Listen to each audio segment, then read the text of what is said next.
I'm gonna say this one's AI. The first one's AI. Am I right? Oh no! You got me on that! Oh! There was a bad edit on the AI one. That's when I was like, maybe this one's AI, this is a bad edit. And then I was like, are these Logic stock sounds?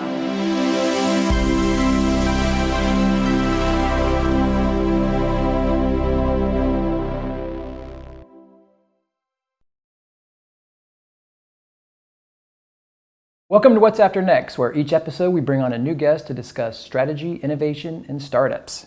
Today I'm joined by Mike Zarin, serial entrepreneur, composer, and professional musician. As the founder of Synset Music, Mike has produced some of the most recognizable music in the film and video game industry. Welcome to the show, Mike. Thank you for having me. So before we get started, I know that you work in a very specific niche within that industry. Can you elaborate for us what that niche is and what that looks like? So since about 2005, I have been working in music for theatrical advertising, which really translates to trailers. So movie trailers and video game trailers do everything from sound effects to artist placement to original composition to the creation and licensing of a music library. And would you say that the industry has changed since you entered, or has it remained relatively the same? Yeah, my little niche is an ever-evolving industry, as is entertainment as a whole. So we shift and reform probably every 3 to 4 years in order to keep up with trends stylistically with film, behaviors of consumers and how they like to receive their entertainment, and as well as just trends in music. Okay. So yeah. And so what would you say have been some of the key disruptors, the things that have actually brought about those changes? The key disruptors in our business so what happens in trailers, I think the most common disruptor is when there's a trailer for a film that does so well that it resonates beyond the trailer itself and sometimes becomes bigger than the film. And so when that happens, everyone follows suit. Every marketer in film points at that and says, I want that, I want that. And then eventually that becomes cliche. And then they say, I want what that did, but I don't want that. And so then it becomes everyone at some point is chasing what that did, but is not that. Okay. So that's where the fun can come in, but it can be equally frustrating because the odds are you're not going to do that. Yeah. A lot of things have to line up for that to happen. Can you give us some examples? Like what are we talking about there? What would be some examples of that? So in the recent past, the Hereditary trailer really flipped the script on horror trailers. There was already a trend with plucky strings happening in horror. It was more Hitchcocky, like weird sort of a shift instead of a gory, Saw, like the Saw series, where it was like very over the top blood. That shift happened, and so we had recognized that, and when our producer Brett he was working on a cue that just had an idea, and we ended up licensing it into the Hereditary trailer.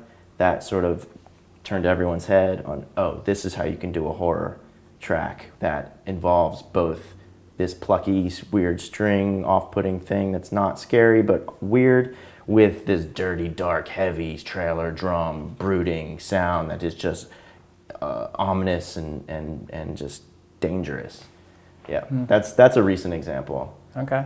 Prior to that was, you can go back to where I started my career, which was Inception. The Inception trailers. That was like one of those changed everything. It was just an iconic trailer, and sort of everyone followed suit and is to this day trying to do Inception, but not that, because that is very tired at this point. That was in 2009. Right. The film came out in 2010. We're in 2023. It's pretty old at this point. But what that did is a really good example of a game-changing thing where it creates a new standard. Cool.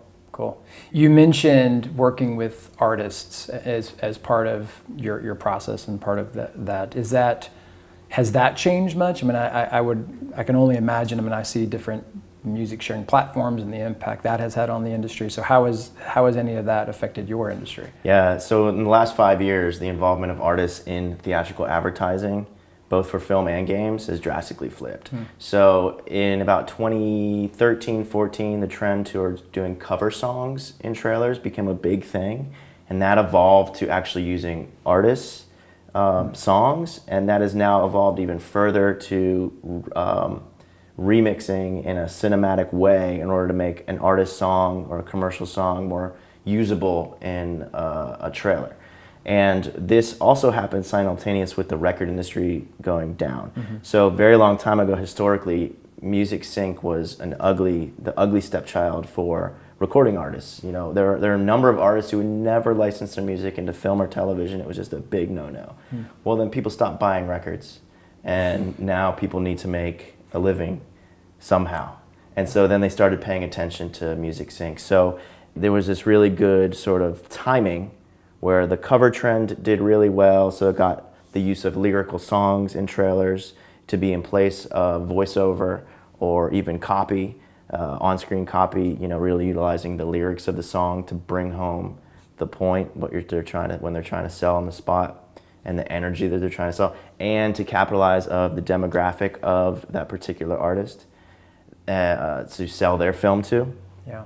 So it really converged at a good point where the record industry now is paying attention. Artists now actually write for sync and that purpose because they know that's a viable way to make a living, and because the odds of having a hit are even smaller now because of streaming is just a broader platform than if you just had people plugging to radio.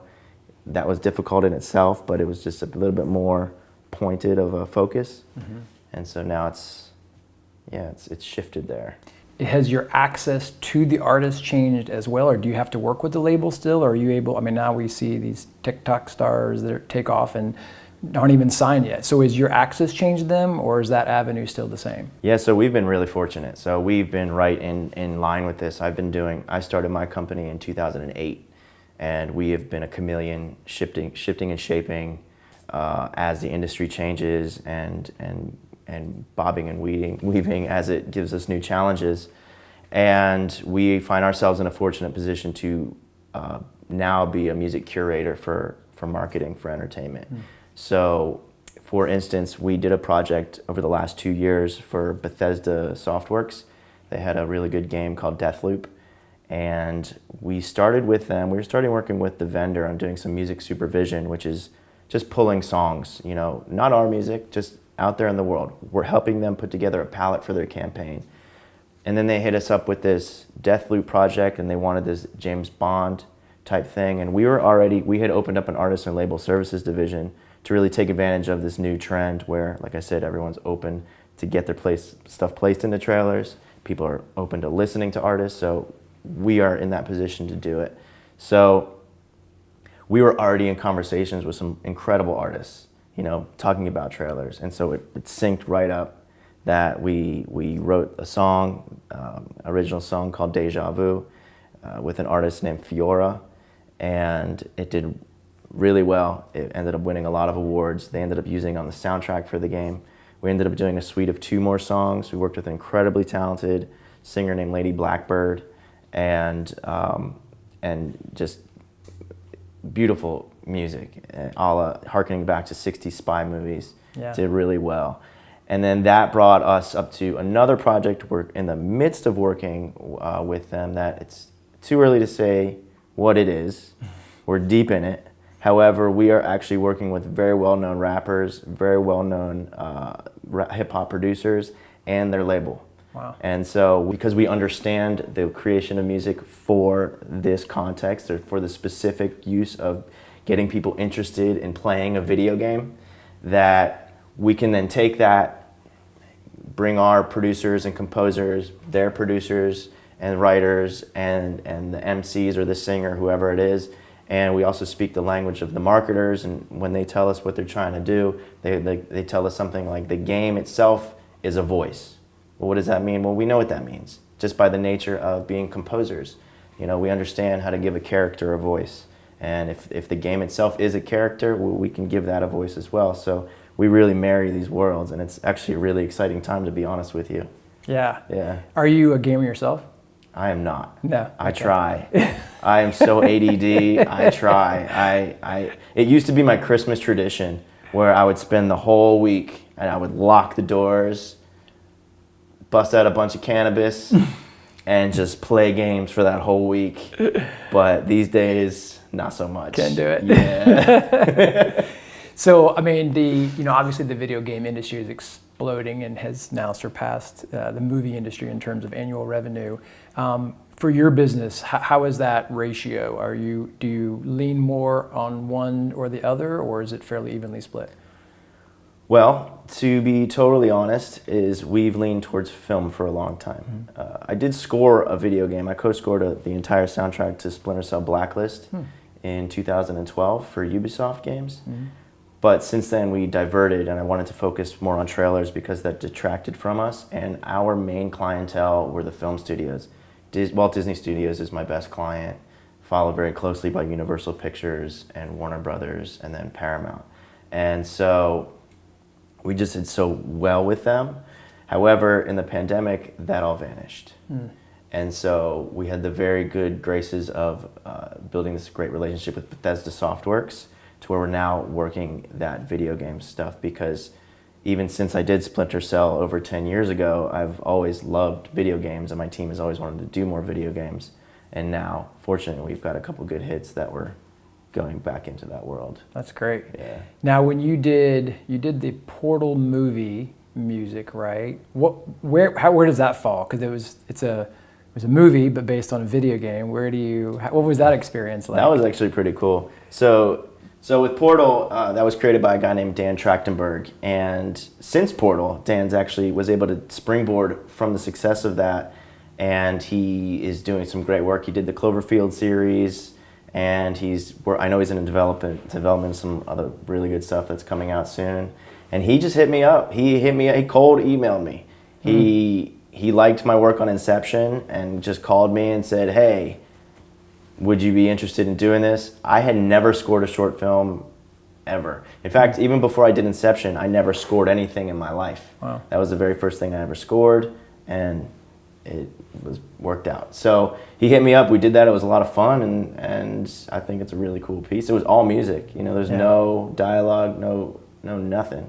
It was all music, so that was really interesting. And you composed all of it? Yeah. That's cool. Yeah. Very cool.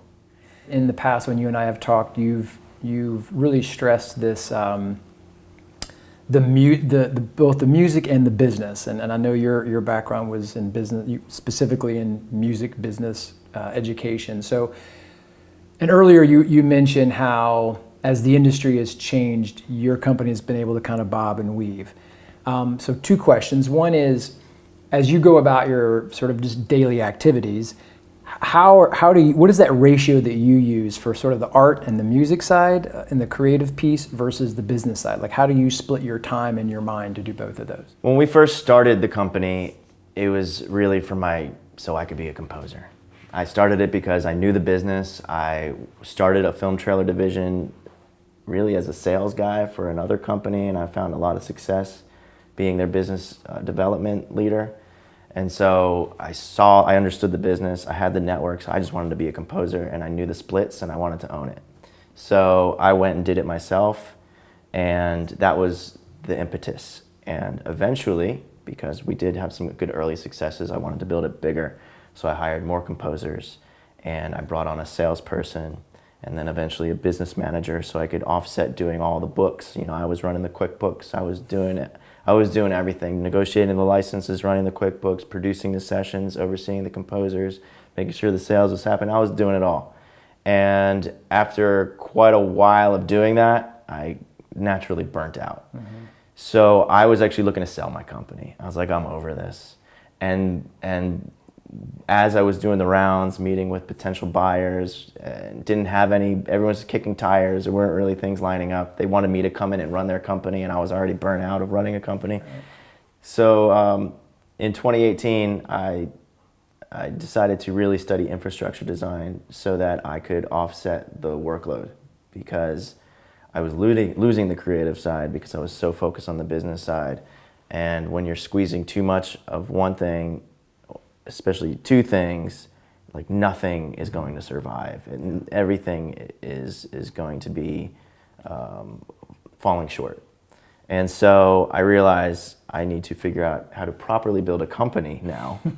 And so from 2018 through 2020, it was all about the business. I stopped doing the music because music for film. I do my own music now. And so I studied design, and I ended up designing a CRM system so that all of my departments can interact. I designed departments very specific that can all have key heads and are 4 pillars to my company and are each designed to build below them. And the CRM system I designed is such that every company can every division has eyes on what each division is doing, and I can have eyes on the whole thing. And so that I can step back, my stress levels go down, I now surf waves every day, I now write my own music, and I have an incredible team. I hired the right people in the right positions who are hungry. And I will say one of the silver linings of the pandemic is that the bad blood left on their own. I didn't even have to do anything. Yeah. They quit.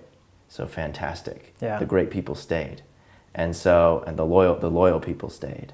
And so those people, I was able to train them in each division because I know, because I did all of that stuff. I know what every division needs. And so I was able to learn from the lessons of the past with my previous employees, and where I made mistakes as a manager, where I saw our better paths to success that I didn't see prior. I was able to really take advantage of the years of that experience, build this infrastructure, put it on the CRM. And thank goodness we launched the CRM at the top of 2020 because it's all cloud-based. Right. And so we were able to go remote working seamlessly. And that personally saved my soul because I hated going into an office. I hated it so much. Yeah. Well, you said, how are you going to go in the office if you got to surf and Yeah, hang out, right? Yeah, exactly. I'd much rather do that. Do you think that system that you built, was that a model that you emulated that you had read somewhere else, or was it just the studying of systems allowed you to completely create your own model from scratch? Or did you look around out and see, okay, well, this is what other people are doing and I can borrow from that? So I read a couple books, I got a couple textbooks and studied, and they had some case studies on different corporations and how they did their organizational design. And that just got me thinking of what my important key elements that are needed to run the company are, and where my bottlenecks were. And I designed it my own way based on what I understand that the entertainment marketing industry needs in terms of servicing the creative, also the artists and our composers, and creating a business model that's fluid. Yeah. And do you find any tension between the creatives that work in the company and those that are handling finance and marketing and sales versus the creatives that are producing music and working with artists? Any tension there? And if so, how do you deal with that? In the past, I would bring in composers into business meetings, and I learned to never do that. It's a different side of the brain, and many musicians and many composers don't really, when they think of business, they think of like the devil. They think immediately, if you have a business, you're trying to take my money. Mm-hmm. When you're not. You're just trying to actually put together a system and help this person make money. But just because you're talking business, I learned very quickly that that's not interpreted that way. And some people, so I'd separate church and state. Okay. And even though my core team understands all of our finances, I'm very transparent with my core team, my head producer, my A&R, music supervisor, my head of business development, and my VP of operations. I'm very transparent with our dollars month to month, day to day, so they know what we're doing, and they're all incentivized to get it bigger. And they're incentivized financially to get it bigger, but they're also incentivized as music lovers to try to get these artist placements. And so I have people on my team that understand both of those things. Now, again, it's many creative minds just don't see that sort of structural thing. Yeah. And so I just choose not to And unless they have every right to audit me. Right. You know, come on. I always say, come audit me. Like, go for it. But I'll be transparent to you as well, you know? But you're saying so far they actually appreciate not having to be involved in that aspect and get to focus on the creative and know that they're taken care of. That's cool. Yeah. You know, when I think about just the history of music, now I'm taking a broader, you know, view of music, not just within your niche, but it seems like there's always been those who have resisted technology. And you know, even from back in the days when people thought it was, you know, they couldn't believe you were actually going to record the music and put it on, even on a vinyl or whatever it was. And it seems like at every time there's some new major technological innovation, there are those that resist it. So just would love to hear your thoughts on the convergence of technology and music, whether it be on the production side or whatever. Is that something that you typically embrace, or is that something that you are maybe a little more old school on? Well, I think in general, people are attached to what they grew up with. It's a bit of nostalgia, and also it's what you learned. It's what formed you as a person and your understanding of the world. So that's why people, when it comes to music, they always think the music today is not as good as it used to be. It doesn't matter what era. The fact of the matter is it's just as bad as it is today as it was back then. Right, You know? right. And it's just as great. Yeah. You know? Yeah. So with that said, people don't want change. I am not that person. Change is necessary in the entertainment business. I am Madonna in that way. You know, you have to be a chameleon. You have to be flexible and fluid. You need to be a stern business person and understand your worth, your value, the core structure of the business, and have a clear vision on how to get from here to there. But you got to understand that from here to there, we're not selling widgets, you know, and we're not doing nuts and bolts. They're not very simple things that are just going to be exactly the same for hundreds of years. Yeah. This is a very fickle industry with personalities and ego and trend and different just factors. And whether it's technology or socially, the things just change. Yeah. And if you don't embrace that, you're dead in the water. And when it comes to technology, 100%. We've done trailer tracks on an iPad. You know, when the iPad came out, we were like, let's see this app. Let's see if we can do something. This is cool. You know, It doesn't matter, because the only thing that matters when it comes to the music, the only thing that matters is what's coming through that speaker. It doesn't matter how you make it. I don't care if you have the beautiful Neve preamp or if you did it on your iPhone. If it sounds like shit in that speaker, I don't want to hear it, and no one else wants to hear it. Right. You know, unless it's supposed to sound like shit. You know, if it's supposed to sound like shit, if you're doing some, like, you know, if you're a punk rocker or indie person, or if you're a screamo rap person and you just want to distort the shit out of your vocals and distort it 808, it doesn't matter how you made it. It's supposed to sound like that way, and if that knocks, it knocks. Yeah. And if someone wants to use it, they're going to use it. Yeah. Right? So it doesn't matter. So technology is just the means to the end. And how do you, so obviously, you know, as a business owner, you don't want to be chasing the trends. You kind of want to be riding that wave, right? You want to be, not always necessarily the first mover, because sometimes that can hurt too. Mm-hmm. How do you ensure that you and your company are on trend, or at the front end of that trend, versus, you know, trailing behind everybody else?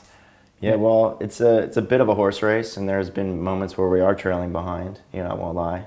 There's been moments where we're way ahead, and you know, I think that's a combination of instinct as a creative. You pay attention to form and function. I always talk about this with my composers. When people say, well, people like to ask this question in music for sync in general. What kind of music are you guys finding to be placed? Please stop asking that question. Pay attention to the form and function. Pay attention to how something's being used and why it's being used, not what it's being made out of. Same kind of concept of, like, it doesn't matter how you make your sounds or your music. If you're using a guitar, synth, whatever, it matters what's coming through that speaker. Music is always changing. Creativity is always changing, but the form and function will always remain the same. So you have to pay attention to what the video editor is doing and why. You have to pay attention to what the creative marketer is, how they're conducting their campaign and why. Yeah. And as long as you can pay attention to that, you can start creating, because that's your canvas. And so, you know, if that's, like, go back to the Hereditary thing, we pay attention. People were liking plucking strings. But people also like brooding sounds. This needs to be eerie and haunting. Let's create this hybrid track. Boom, changes everything. Harken back to Inception. I knew that the downbeat was very important to editors. Every editor likes to cut rhythmically in trailers. It's a very rhythmic style. In fact, every trailer editor is a music editor, basically. Even if they don't realize it, they are music editors. And they like to cut, edit, and create, and essentially remix. And so when I was, developing that style, I knew the downbeat. I need to stress this downbeat, so boom, downbeat. And so as long as you do that, you can take your style, and as long as you can also understand the aesthetics, if you're a country artist and you do things very rhythmically, well, it might work. It's just going to be a very specific trailer that's going to work for. And the odds of you finding a home for that song are very low. But if you can just pay attention to the form, the function, and it's good. Yeah. Okay, so you said it doesn't matter how it's made, it's form and function. So brings me to a lot of talk now about AI generated music, as opposed to a human sitting there, composing it themselves. What are your thoughts on AI generated music and the impact it would have maybe in the broader music industry, but then maybe more specifically in your niche? AI is coming to get you. Terminator 2 is real, man. Yeah. I use AI to generate art all the time. I use it for lookbooks, I use it for concepting. It's just so much easier to concept a project using AI. And but when it comes to music, today it's rudimentary, but in 10 years it's not going to be, and in 20 years and in 30 years it's going to be unrecognizable. Have you seen Demolition Man, the 90s movie? Oh yeah, absolutely. Do you remember in their future that they used to listen to radio jingles as their pop music? I think they predicted it, because it's very possible we're going to go somewhere where it's so formulaic. It already is formulaic. Yeah. It's just right now it's producers with human minds that are studying, analyzing, breaking down, and creating creating that heart in a structure, and with a style and a sound, utilizing tones and certain keys and whatnot, and BPMs that are going to work within the context, whether it's on the dance floor, the radio, or for film trailers. Yeah. And eventually that'll be programmed. Yeah. That'll be learned. They don't even have to program AI, they learn it. Yeah. So, there's always the debate of what is heart, what is emotion. I truly believe there is a science behind consciousness. Once we tap into the science behind consciousness and emotion, we might not be able to tell the difference between AI and humans anyway. Yeah. And at that point, maybe it's its full singularity, and Kurzweil is correct. All right, so we're not 20 years down the road, but I do want to play a little game and see. We've got 6 songs that we're going to play for you. Some of them were composed by humans and some by AI. Okay. And I want to see how well, if you can distinguish between the two at this point where things are. So we're going to get you some headphones here. Yes. I think you're going to do well, but we just want to Okay. see where it is today. Like how good is it at this point? The first genre is going to be trap / hip hop. Okay. Let me look at the camera for this or not? Sure, it doesn't matter.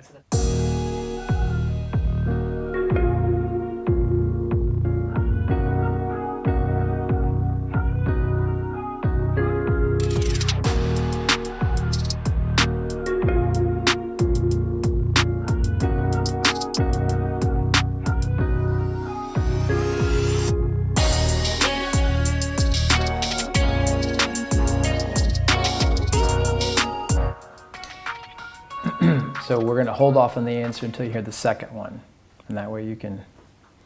I need to A/B that. Yeah.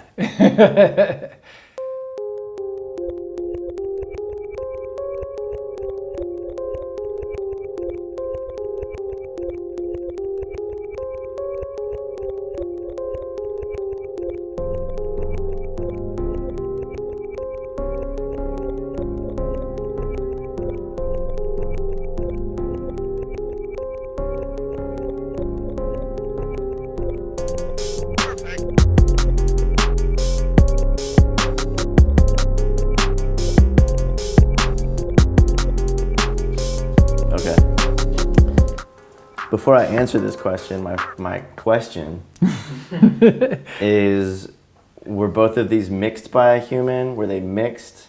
No. Or are these raw off the board? Raw off the board. The first one was AI. Okay. Yes, correct. Yeah. Good. All right, okay. Because the second one sounded more mixed and nuanced and had a swing to it. Okay. A little more texture. Mm-hmm. Yeah. Yeah, well, there was stereo separation happening. Mm-hmm. There was a lot of movement happening and interest. And AI did not have that. No, the AI was very stock. Okay, great. All right, next two. All right, so the second genre is going to be ambient or really just like Minecraft soundtrack type vibe, you know?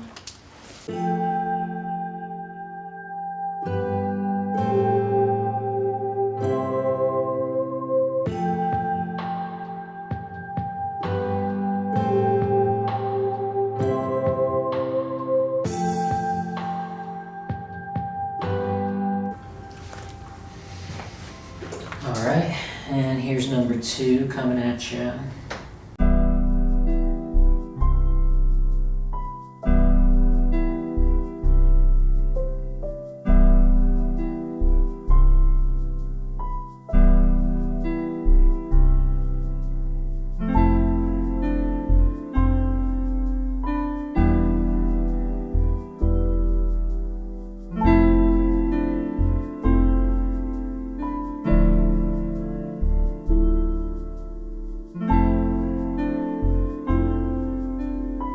Okay.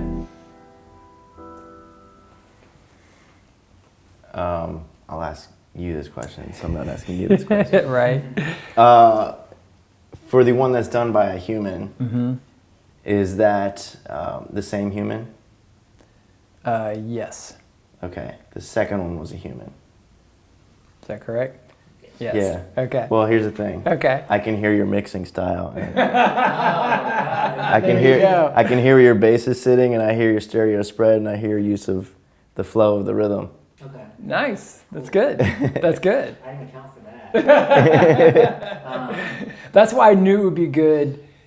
If I were to do this, I don't think I would be nearly as successful at it because I wouldn't know those things. But that's why I thought it would be really good to have someone who does this for a living, who Right. could pick up on those things. I would not. Obviously the music composition is different, but the big difference maker is the richness of the mix. Whereas I think if that AI track was mixed, if Wyatt had mixed the AI track, then it'd be a little bit more confusing. Okay. Because the only difference would then be the swing of Wyatt's tracks versus the stiffness of the AI tracks. But there's no reason a person can't be stiff in their composition. Right, right. And I wonder if the AI could be taught to be less stiff. Definitely. Definitely. Yeah. Okay. Yeah, I mean, can you teach an AI blues, right? It's Yeah. like teaching a German blues. They're so specific, right? Right. You know, it's like, this is like the future German. You know, like... Shout out to all you German Shout out to blues people. Germans. No hate on the Germans. But that culture is very specific. You know, Americans, we stumble upon notes and we say, oh, that sounds good, keep that in. That's actually it might even be the main thing we stumble upon. Germans is very calculated. It's very much, and if it's different than the original, even the original might have been a mistake, the second one is a mistake. You know, and obviously that's a very broad generalization. Yes, yeah. I know what you're going for though. But stylistically. Right. You can teach a German the blues. You can teach AI anything. All right. Sweet. All right, last one. All right, so the last genre, this is my favorite genre of music, and it's called farming video game. All right. This is probably going to be the most difficult. So here's number 1.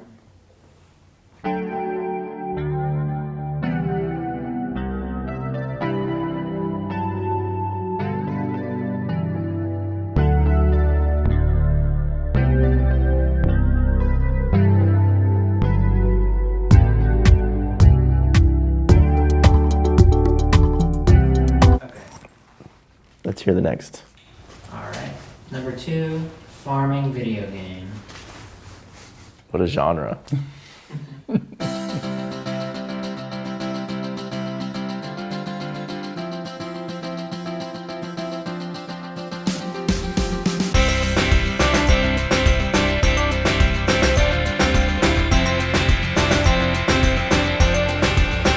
I like this song. Can I hear that first one again?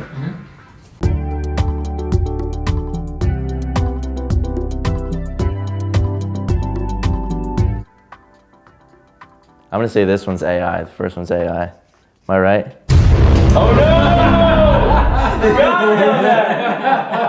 Oh! There was a bad edit on the, I guess, the AI one. That's when I was like, maybe this one's AI. This is a bad edit. And then I was like, are these Logic stock sounds? And then that one was muddy in the middle. And you were like, the one you said I really like? That was the AI one. The AI one. Wow. I'm gonna go make a bunch of farm game music. AI. Wow, stumped. You did good though. Stumped on the farm game music. Yeah. It's I you know, in some ways it's a little bit annoying, but like every time you turn on the TV or every article now is talking about the impact that AI is going to be having, you know, not 30 years from now, but they're like, there was a presidential candidate who ran on the old platform. Yes, AI. it was. Yes, it was. And it's going to, you know, obviously be massively disruptive across industry. So here we are talking about an industry of, you know, making music for film and short film and movie trailers and we're already getting to the point where we can barely differentiate. Even a professional, although you did two of the three, and obviously farm, you know. Yeah, I don't play enough of those. Yeah, games. well, it's also, you know, once. yeah, that's a little tricky. But you had mentioned you used to joke around about the AI piece. So yes, a very long time ago, I worked with this very talented composer named Michael Nielsen.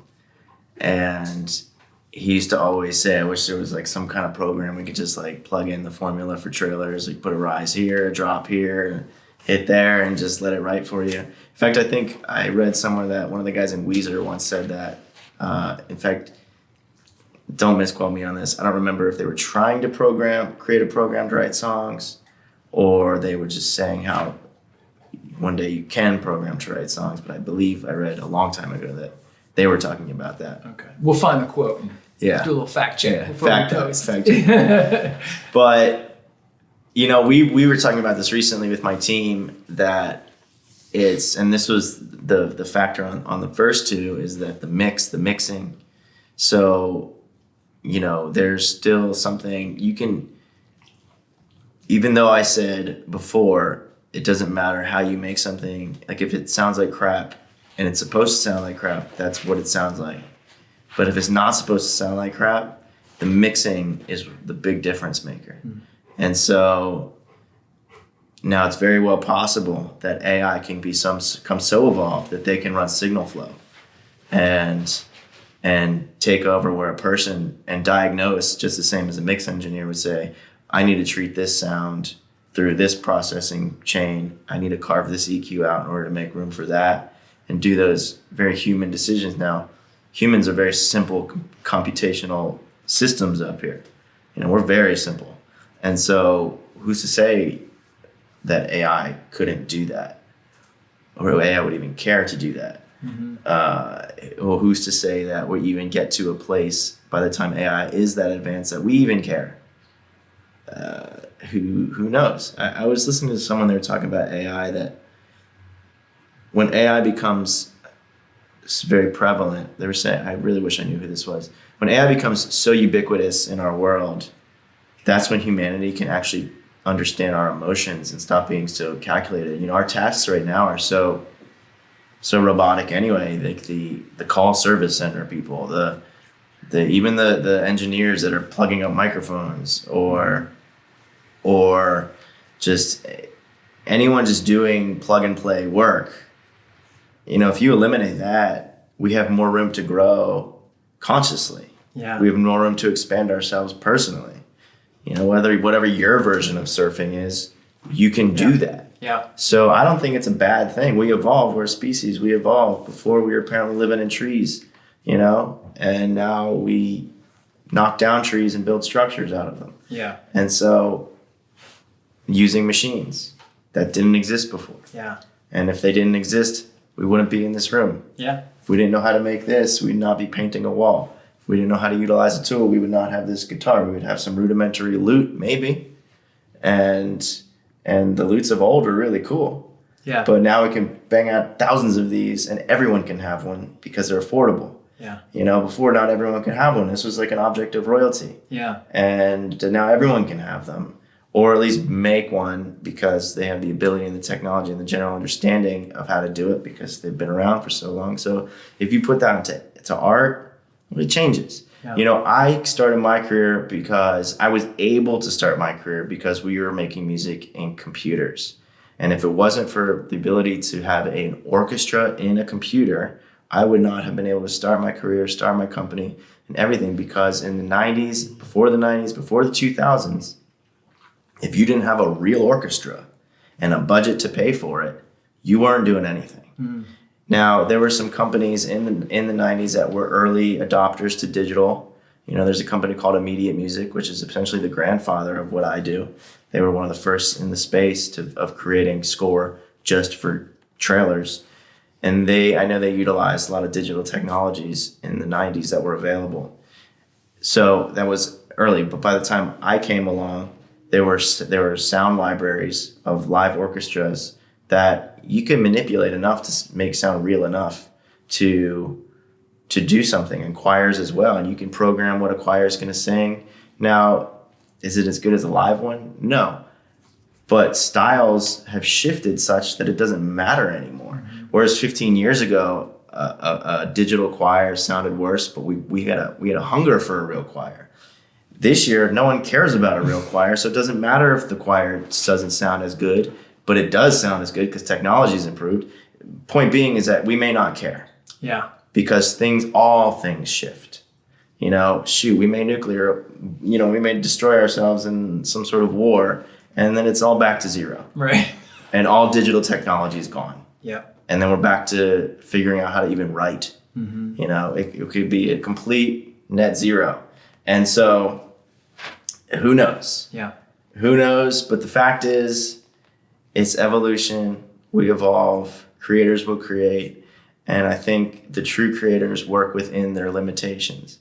Yeah. And business will always find itself. You know, I think about this with business all the time. I think about this with people who are so gung-ho on old technology remaining, you know, utilizing, say, if we knock that out, our economy will die, like the fossil fuel industry, for instance, right?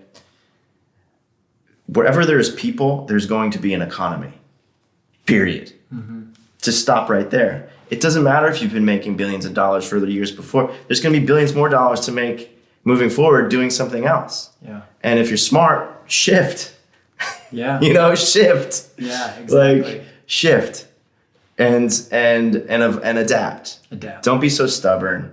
And where there's people, there's business. And where there's business, there's creativity. Because even if you're not a musician or an artist, if you're a business person, an entrepreneur, you got to be creative in that capacity. You got to find an opportunity, find a void in the market, find something that is either very obvious that people want because they're asking for it, or something like a Steve Jobs where you know someone's going to want it, but they might not know. Yeah. So bring it on. Yeah. Yeah. That's what I say. All right. So to that, in an upcoming episode of What's After Next, I'm going to be interviewing ChatGPT, which is a new chatbot technology. Elon Musk, I think, someone was talking about it. Everybody's talking about it. Yeah. It's built on OpenAI. It's built on their third generation language model. They, about a month ago or so, opened up the demo. And it's pretty crazy to play with it. I mean, just simple things, you know, writing copy for a website. Mm-hmm. All of a sudden, it takes, 5 minutes to write copy for an entire, page on your website. And you can ask it to adjust tone and style and be funny, be cynical, be whatever, and it can do it. So we'll be interviewing using some text-to-voice technology. We're going to be interviewing it. That's cool. So I wanted to ask you, Yeah. what's a question you would like to ask the AI about, this specifically around your industry? Do you have any questions about what it thinks about your industry or how it might approach it, or what the outcome could be there, the implications of AI in your industry? I honestly don't think that AI is going to have the answers today. I don't care how advanced that ChatGPT is. I have tried to use other AI writings for copyright or for just analytics ads blogs. And they just pick random select information from the internet that doesn't make any sense in the context of a nuanced industry such as film marketing. Mm-hmm. And so I don't think it's going to, I'd be shocked if it did it. I think what I would ask it is I would ask the first thing that you asked me, except in the context very specifically to film advertising. How do you feel that the trends in the music and sound design for theatrical advertising since 2012 have affected where we're going today in film? And how do you think that the shift to the streaming platform as a primary distribution channel for theatrical film is affecting the economics of the entertainment industry and the behavioral patterns of the entertainment consumer? I would ask it something like that. All right. That's great. That's a good one. That's a good question. Because there's no way in hell today is going to be able to answer that. Because no one can answer that. Yeah. All right. Even the people at the top don't know the answer. Look at Disney right now. They're like trying to figure it out. People are trying to figure out their business model right now. People you think have it figured out don't have it figured out. Yeah. And so, I mean, that's just a life lesson of your parents never figured. It's like they're still figuring out. So if AI figures that out, Terminator 2, here we go. I love it. So, okay, stepping away from AI for a minute, are there any other technologies or startups or individuals that when you look around out there that you see as really pushing the envelope? Like these are folks that can really bring about change, positive or negative, in specifically in your industry. Well, in music, there's not really one particular person that I know of that's pushing for a positive change. I do know, however, there is a new guard of culture. And the old guard was very clamshell, secretive, mine. And the new guard, or at least they're trying to be, because they're younger and they're pushing, is more democratized and community-based and coming up together in a way. And I see the creatives in our space leaning towards this type of mindset, this type of model where everyone can win, instead of, the typical Hollywood few people at the top, ladder climbers, cut everyone out. This is what it's going to be. Mm-hmm. Now, we're still in that world. So this is just a sort of slow tide shift that I'm seeing, and it's really enjoyable to see. But I don't think that's one in particular individual. I don't even know if that's even going to stick, because we're humans and we all end up being greedy at some point along the line. And so I think one of these people might find themselves in a powerful position and completely change their approach to everything, or someone might wrong somebody and be like, well, we're back to square one. Yeah. In terms of technology in our space, I don't see anyone in particular standing out. There's some incredible digital recording technology and audio editing software that's just next level good. Mm-hmm. I mean, the companies like Eventide and Sound Toys are just incredible to what they do with digital. That is incredible, but they're not changing the game. Okay. They just make it easier for people like me to make great sounding things. Right. And there's so many of those companies, Yeah. In terms of Hollywood, entertainment, film, there's a big game changer is Riot Games. Mm-hmm. I think Riot Games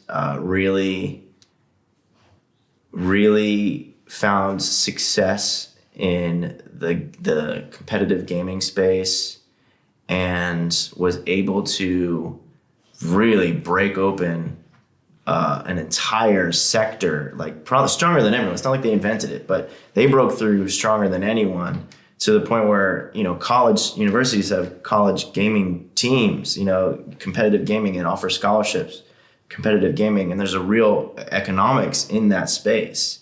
And they're also, that company in particular also is involving artists, musicians, creatives, and they've got, their digital bands, and not just digital bands, but just the way they even approach their marketing is very much looking in a creative way on how do we tell this story to our audience, and how do we utilize different platforms. And maybe that's a big one, is Riot Games, because they're utilizing streaming content with Netflix and creating series based on their IP. And they're not the first to do that, but what they're doing is, I think, really, really grabbing onto these different outlets to tell their stories to different audiences, or in different ways. Yeah. Whereas I guess in the past you might have had your book and maybe your movie, or maybe your book followed by a series of short stories, however that was back in the day, before my era even,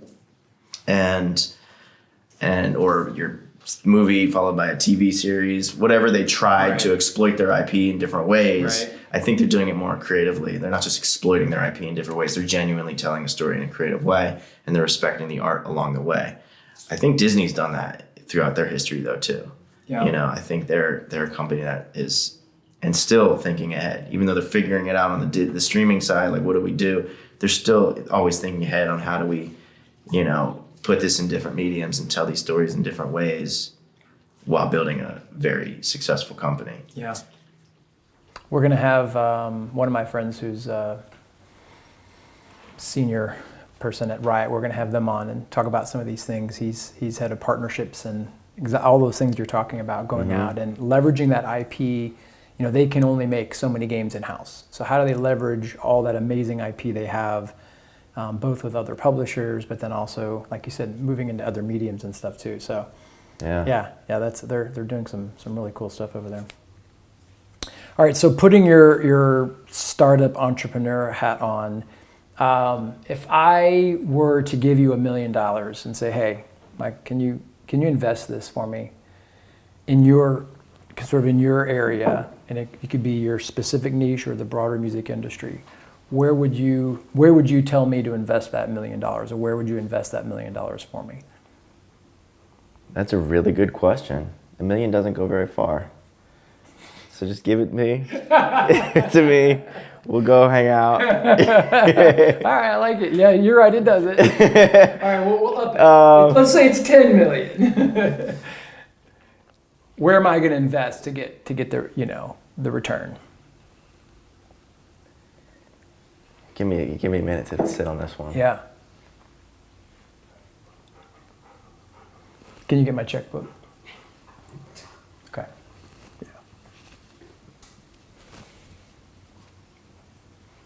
Yeah. I can answer this in two ways. Okay. If you gave me $1 million+ to invest, I can answer it in two ways. I can tell you what I would do for Sense-It Music. Okay. What that would help us to put fuel in the tank of things that we're doing. Mm-hmm. Or I could say what in the general music industry would be a good thing to invest in. So for me, I would say give me that money, and I'm going to give my sales rep an unlimited expense account, and we are going to entertain this entire town every day of the week. And that's all we'll do, because we've got it all dialed in already. Nice. All right. It's a party in LA. I said it only because I just increased her monthly pretty high. Okay. All right. Now that we're coming out of the pandemic, it's like we're just throwing oil onto that flame. I've got the creatives. I've got an incredibly creative team. So now I'm just like. So just marketing dollars. More marketing dollars. No, marketing dollars are wasted. Okay. Marketing dollars, that's just going to burn your money away. So when you say entertain them, though, you're still, you're ultimately trying to raise your it's a PR type thing, right? You're trying to raise No, I'm awareness. talking about more one-on-one relationship building. Oh, okay. I'm talking about pure business development. Business development. Yeah, Okay. pure business development. Where can we take this incredibly talented team, and where can we place them, and what campaigns have room for someone like us, for us specifically, I should say, to come in and really help them. And that does take a lot of recon. Okay.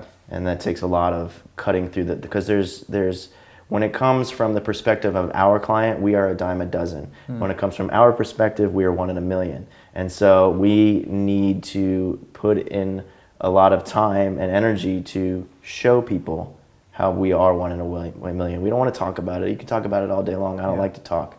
Even though I'm talking right now, I prefer to show. Okay. And so that's what I would do with your money. Okay. Great. All right. If I was to start a new music entertainment company, I would create a creative farm. I would create a creative community.